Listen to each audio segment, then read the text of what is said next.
Waalaikumsalam warahmatullahi wabarakatuh. Terima kasih pada PJ Ilmiah dan narasumber telah hadir di ruangan Zoom. Pada seluruh rekan P3DS.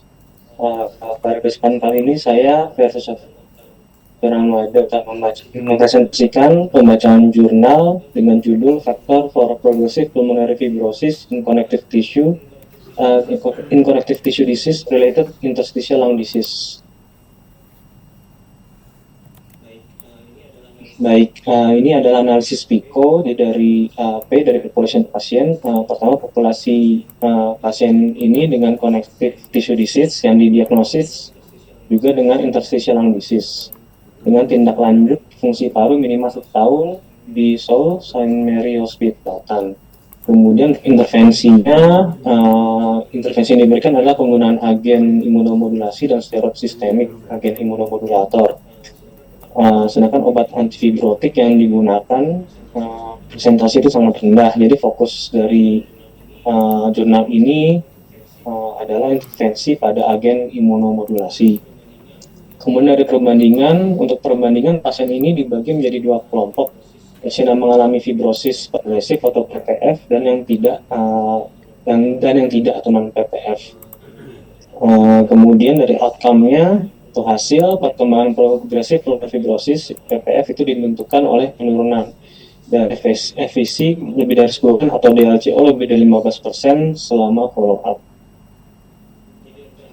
Jadi dari analisis PICO ini dapat disimpulkan bahwa agen imunomodulasi itu memiliki peran penting dalam mengurangi progresi fibrosis paru pada pasien CTD ILD. Sedangkan obat antifibrotik itu dari penelitian ini masih sangat terbatas dan membutuhkan studi yang lebih lanjut. Baik, jadi penyakit jaringan ikat atau CTD ya, connective tissue disease, tandai dengan disfungsi organ yang dimediasi oleh sistem kekebalan tubuh.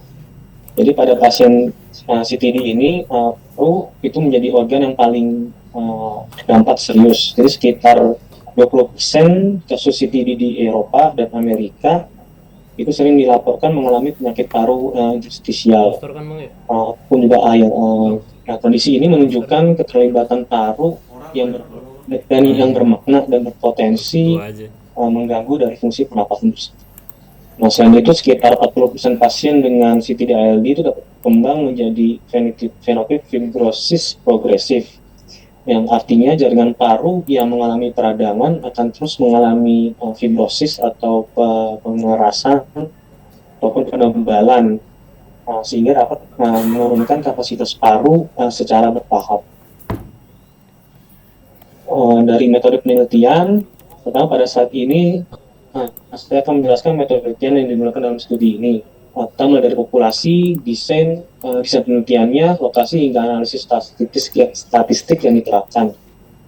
Jadi dari populasi studi terdiri dari pasien dengan CTD ILD. Jumlahnya 110 pasien yang masuk dalam kriteria analisis. Kemudian diagnosis CTD ini berdasarkan dari kriteria yang relevan oleh spesialis reumatologi dari American College of Rheumatology. Kemudian diagnosis ILD kombinasi ini ditetapkan melalui diskusi multidisiplin yang terdiri dari pulmonologis, reumatologis, dan juga dari radiologis. Kemudian dari data klinis yang dikumpulkan. Jadi dari yang pertama demografi dan riwayat. Pertama, data demografi pasien yang terdiri dari usia, jenis kelamin, status pokok, dan kondisi COVID lainnya itu diperoleh dari rekam medis pasiennya. Sehingga informasi ini penting untuk memahami profil klinis populasi dari studi tersebut. Kemudian dari diagnosis ILD, ini dimulai pada saat pasien ini berobat untuk diagnosisnya. Ini dicatat pada saat pasien datang. Kemudian dari hasil CT scan toraks pasien untuk mengidentifikasi stadium dan keterlibatan dari parunya. Kemudian dilakukanlah uji fungsi paru dan kapasitas latihan. Ini dilakukan sesuai dari standar TS dan juga ERS dari American Thoracic Society dan juga European Respiratory Society. Jadi volume parunya itu juga diukur dengan menggunakan body plethysmograph. Sedangkan nanti kapasitas laten pasien nanti akan dievaluasi dengan jalan 6 menit, tes jalan 6 menit. Kemudian dilakukan juga pengambilan sampel darah dan diperiksa di laboratorium dan juga dilakukan pemeriksaan autoantibody. Antibody ini antaranya diperiksa tes cara untuk menilai dari aktivitas autoimun yang mungkin dapat mengaruhi progresi fibrosis perut.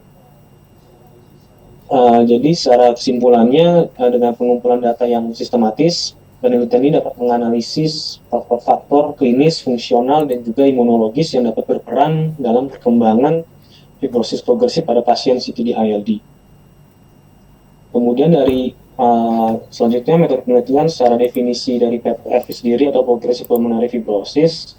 Jadi definisi PPF ini merujuk pada beberapa sumber klinis terbaru yang diantaranya penelitian ini mengambil definisi dari INBUILD trial pasien yang non PPF ILD.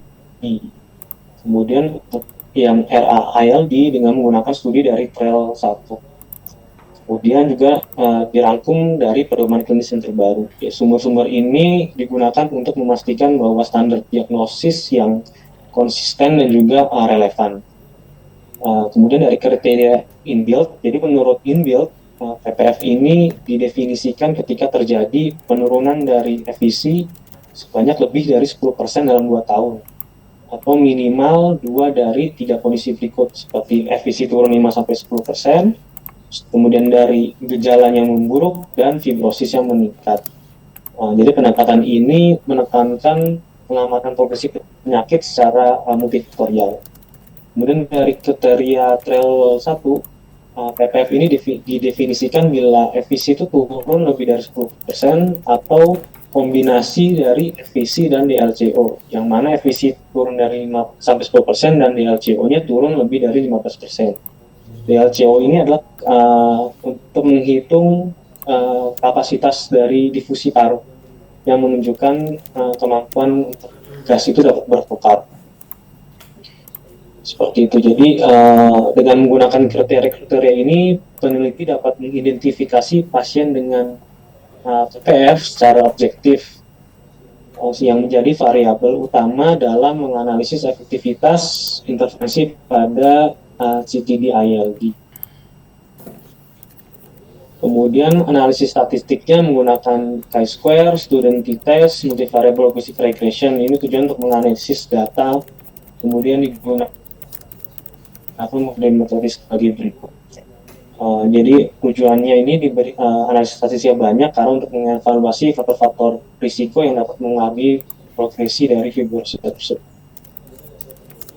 Kemudian dari hasil penelitiannya, pertama dari hasil penelitian saya akan menjelaskan dari prevalensi dari pulmonary fibrosis terlebih dahulu pada pasien CTD-ILD yang jadi dari 110 pasien yang memenuhi kriteria analisis terdapat sebanyak 27 pasien atau 24,5% itu berkembang menjadi berdasarkan kriteria penurunan FVC lebih dari 10% atau DLCO lebih dari 15%. Yang mana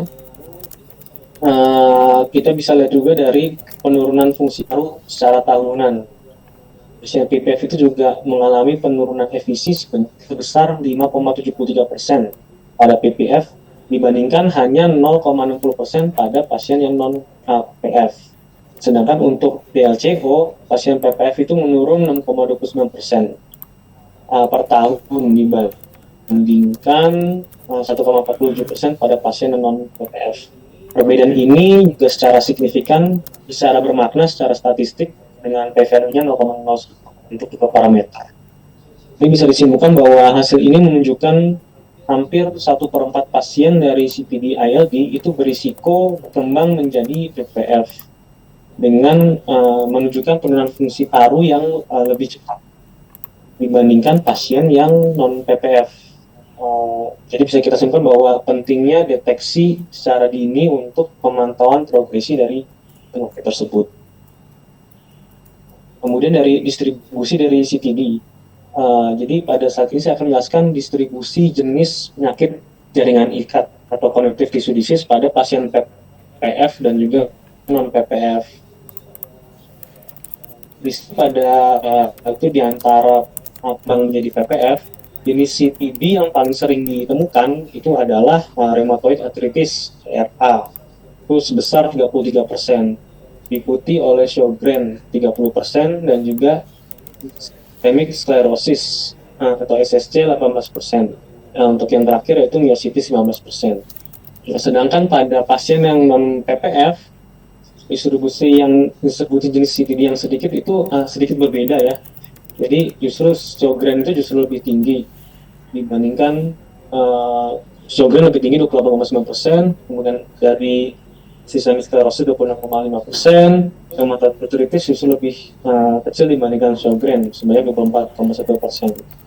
Analisis statistik juga menunjukkan bahwa komposisi jenis CTD antara PPF dan non-PPF itu tidak berbeda secara makna dengan p-value-nya 0,84. Jadi dari data ini bisa kita simpulkan bahwa meskipun ada perbedaan persentase, distribusi jenis CTD itu tidak menjadi faktor yang membeda secara bermakna antara pasien PPF dan juga non-PPF. Kemudian dari karakteristik klinis dari pasien ini. Jadi kita bandingkan pertama dari usia dan interval diagnosis. Jadi usia dan interval diagnosis, jadi rata-rata usia saat diagnosis CTD atau ILD pada pasien PPF itu lebih tua dibandingkan pasien yang non-PPF. Tetapi perbedaan ini tidak bermakna secara statistik. Kemudian saat itu interval antara diagnosis CTD dan ILD itu cenderung lebih pendek pada pasien PPF. Lalu kita lihat dari pola UIP dan NSIP. Jadi pola radiologis pada CT scan, pola yang UIP atau usual interstitial pneumonia itu lebih sering ditemukan pada pasien PPF, yaitu 40,7% dibandingkan 32,5% pada pasien yang non-PPF.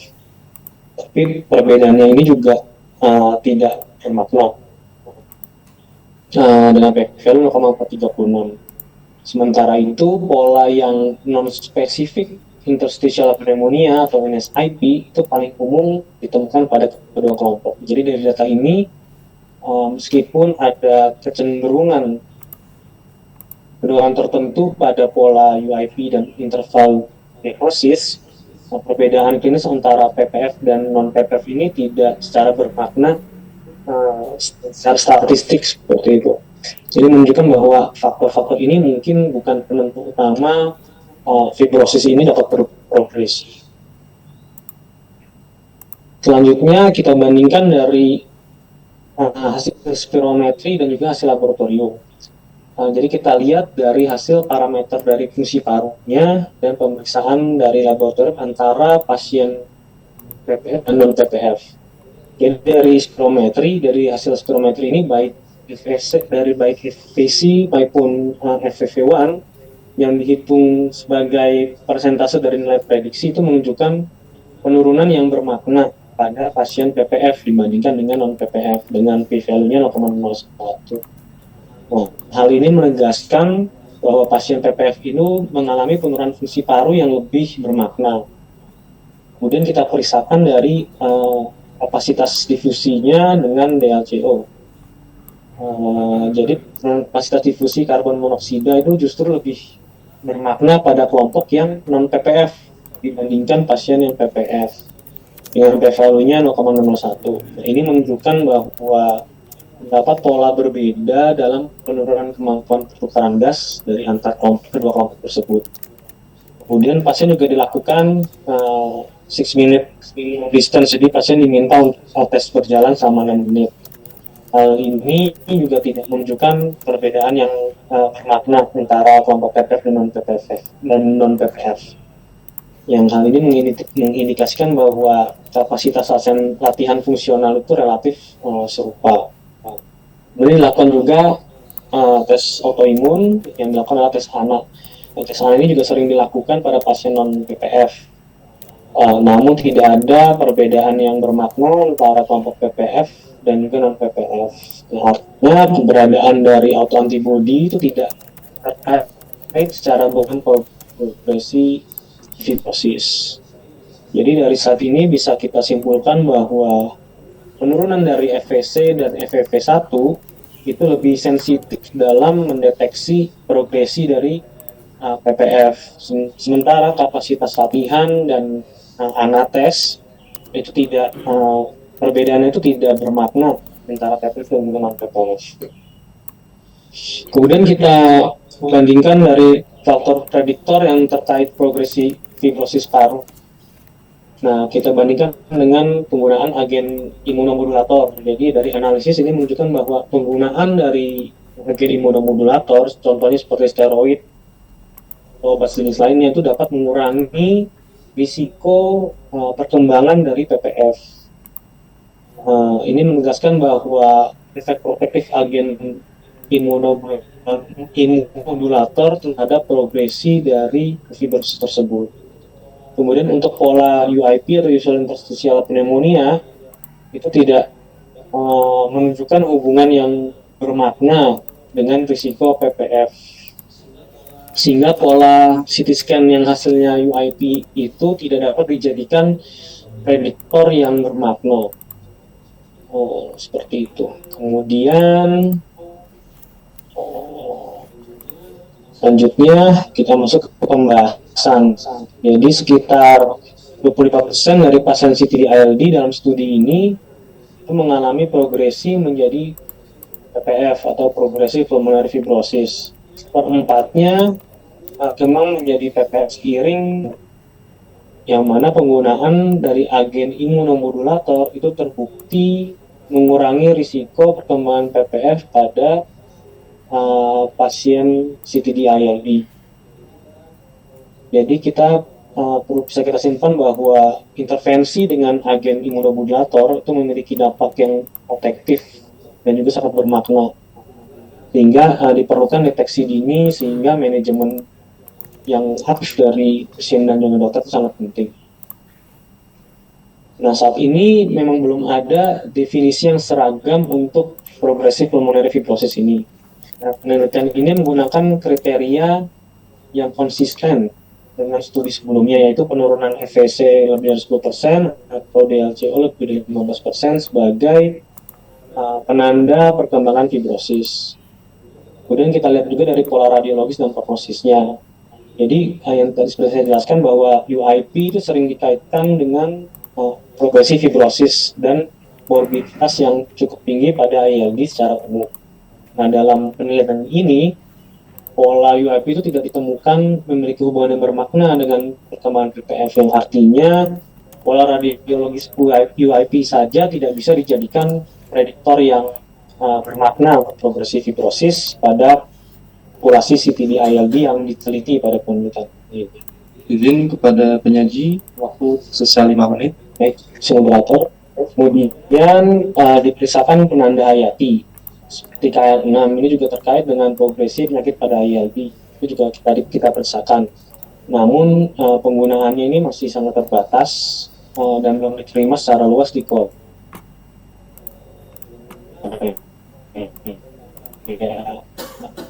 Antivirik seperti pirfenidon dan juga nintedanib, yang mana telah terbukti memperlambat penurunan dari efisi pada ILD non-IPF.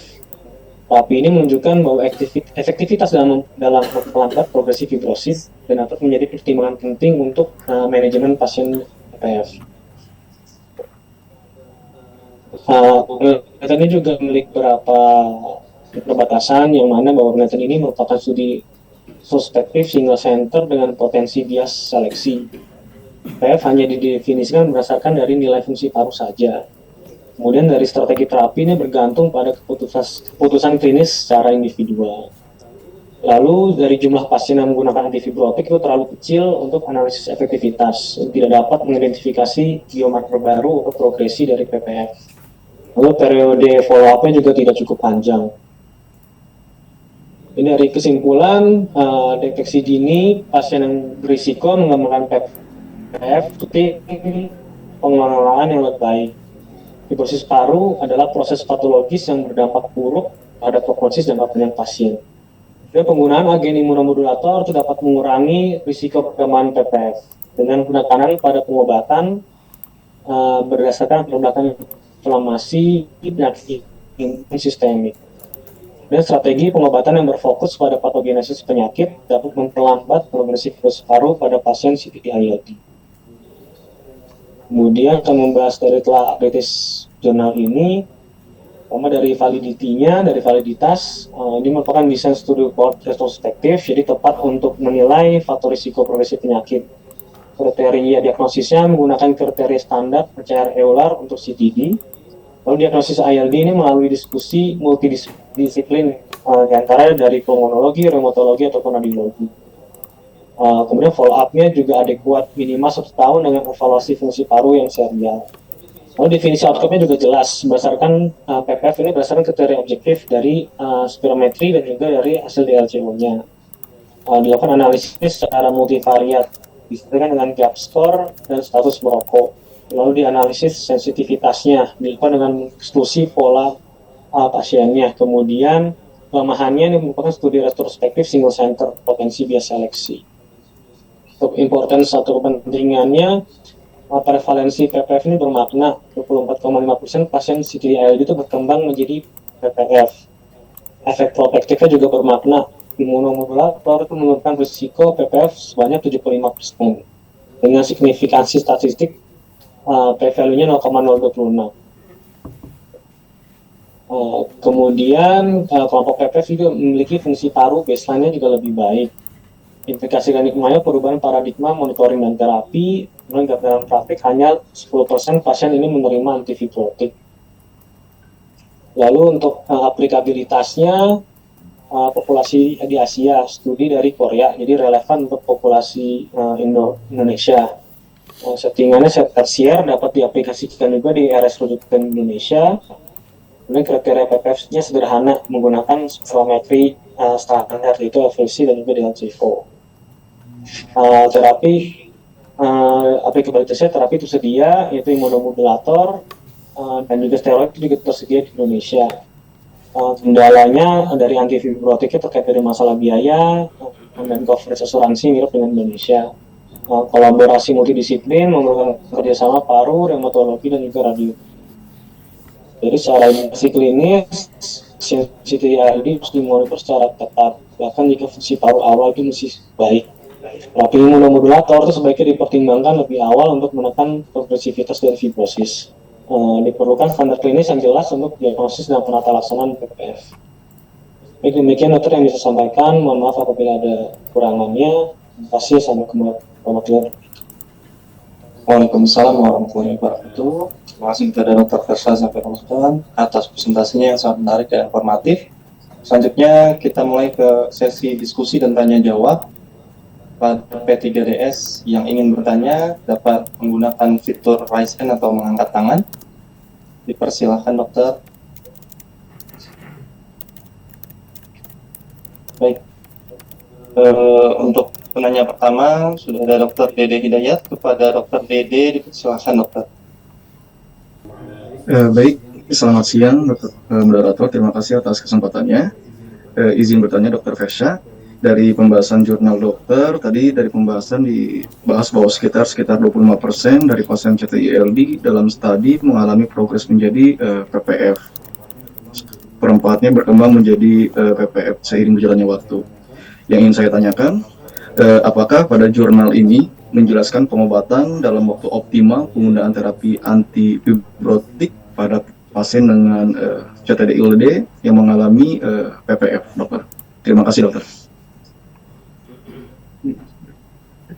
Baik, kepada Dr. Versha, apakah pertanyaan sudah jelas, dokter? Iya, baik. Mohon izin konfirmasi lagi, dokter bertanya terkait pengobatan dan waktu optimal ya, oke. Betul, dokter. Baik. Baik, mohon izin menjawab moderator. Terima kasih pertanyaannya. Jadi untuk waktu dari penggunaan antifibrotik yang optimal ini di jurnal ini memang belum konsisten secara pasti ya, dokter. Hal ini dapat disebabkan oleh beberapa faktor, di antaranya mungkin kurang pedoman klinik yang terintegrasi dan hasil uji klinisnya juga dari ILD ini masih sangat terbatas. Pertama, penggunaan dari efektivitas dan waktu baik pemberian dari antifibrotik, fenidon dan juga nintedanib. Kemudian CTD dan ILD ini polanya sangat beragam ya dok, sangat heterogen, jadi dapat mempengaruhi dari respon terapi pasien, sangat tergantung dari hasil dari klinis pasien dan juga dari hasil pemeriksaan penunjang pasien juga. Kemudian variabilitas dalam perjalanan penyakit ini membuat keputusan terapi itu sangat bergantung dari kemampuan dokter yang menanganinya juga, jadi sangat-sangat subjektif. Jadi memang pengobatan dan waktu optimal penggunaan dari terapi antibiotik ini masih belum terpadu yang tepat atau yang sudah fix seperti itu dokter. Bisa saya jawab? Terima kasih kepada Dedi. Kepada Dr. Dedi, apakah ada tanggapan atau sanggahan, dokter? Terima kasih Dr. Fersha, sudah cukup moderator, terima kasih. Baik, selanjutnya saya persilakan kepada Dr. Arief Himawan. Kepada Dr. Arief Himawan dipersilakan dokter. Baik, terima kasih atas kesempatan yang diberikan oleh moderator. Izin bertanya dok, saya juga sempat membaca jurnal lain ya dok, tentang Factors for Progressive Pulmonary Fibrosis in Connective Tissue Disease Related Interstitial Lung Disease yang terbit tahun 2023. Di situ menjelaskan bahwa penggunaan steroid sistemik dan imunoglobulasi dapat menurunkan risiko terjadinya PPF pada pasien CTD-ILD. Nah, yang saya ingin tanyakan, bagaimana pengaruh dari imunomodulator tersebut dok dalam mengurangi risiko pengembangan dari PPF atau Progressive Pulmonary Fibrosis pada pasien-pasien yang terdiagnosis dengan CTD-ILD. Demikian, saya kembali ke. Baik, terima kasih ke Dr. Awan. Pada penyaji, apakah pertanyaan sudah jelas, dokter? Baik, mohon izin menjawab moderator dan Dr. Awan. Dokter sebelumnya bertanya terkait steroid, steroid sistemik dan agen imunomodulator itu terkait risiko dari PPF-nya sendiri ya dok ya, bagaimana penggunaannya. Jadi memang di jurnal ini memang sudah dijelaskan bahwa penggunaan imunomodulator baik itu steroid sistemik ataupun agen imunomodulator yang non steroid itu dapat menurunkan risiko berkembangnya dari progresif pulmonary fibrosis itu, terutama pada pasien CTD-ILD. Jadi jurnal ini menjelaskan secara analisis multivariat juga bahwa CTD-ILD yang menerima steroid sistemik dok atau agen imunomodulator itu memiliki risiko yang lebih rendah untuk berkembang menjadi PPF dibandingkan pasien yang tidak menerima terapi ini.